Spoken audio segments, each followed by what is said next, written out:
Yes, it's a done deal. Odell Beckham to the Baltimore Ravens. A lot of people were shocked, surprised, whatever word you want to use.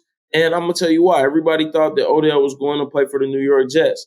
But let's get into exactly why that wasn't going to happen and why that wouldn't have been a great opportunity for Odell. So on paper, it looks great. You got Aaron Rodgers. Who doesn't want to play with Aaron Rodgers?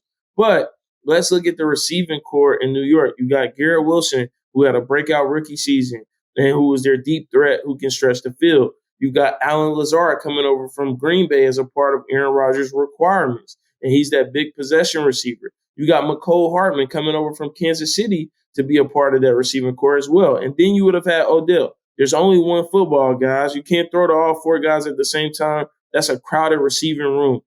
Also, Baltimore just had the luck of draw on their side that they were dealing with Odell before he got the opportunity to actually show up in New York and go through his physical and negotiate a deal. They had the upper hand in the leverage by saying, hey, we'll give you $15 million guaranteed, up to $18 million, but you got to sign. You can't even go to New York. We don't want that to happen because you'll get away from us. We need you here. You're going to play with Lamar Jackson. You guys had the opportunity to not only be a playoff team, which they've been in the past, but you guys got an opportunity to take us even further because we haven't had a 1,000-yard receiver outside of Marquise Brown in 2021. And guess what, Odell? Here in Baltimore, we've never had a Pro Bowl wide receiver. And you have the opportunity to be the first for our franchise. I'm sure that's what Baltimore talked to Odell about.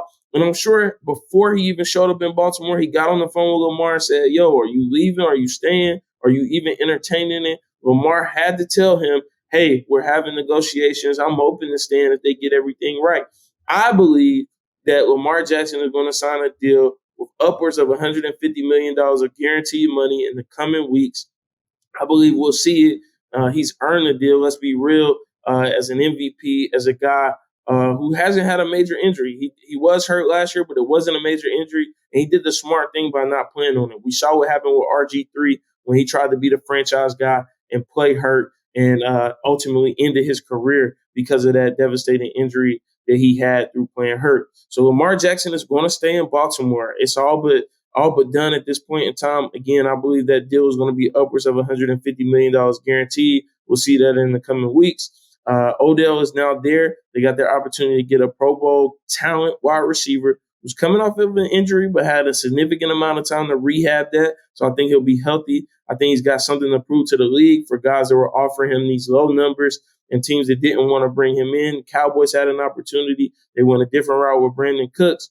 So let's look at it. Baltimore now has Odell Beckham at receiver. Do I think they can compete to win a Super Bowl?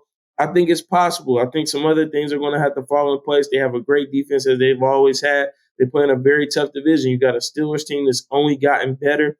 You got a Browns team that's getting a Deshaun Watson who has enough time in that offseason to really learn the offense. He's got weapons around him as well, so they're going to compete. And then you got the Cincinnati Bengals with Joe Burrow and his dynamic receiving core and Jamar Chase and T. Higgins, among other guys. So this is a loaded division when we talk about the NFC North. It's going to be exciting to see who comes out of that. But again, that's the breakdown of how Odell ended up in Baltimore and not in New York. And listen, if you like this content, if you like what Dub and I do here in the arena, do one thing for us. Give us that CLS treatment, comment, like, subscribe, and we'll be back with more from In the Arena.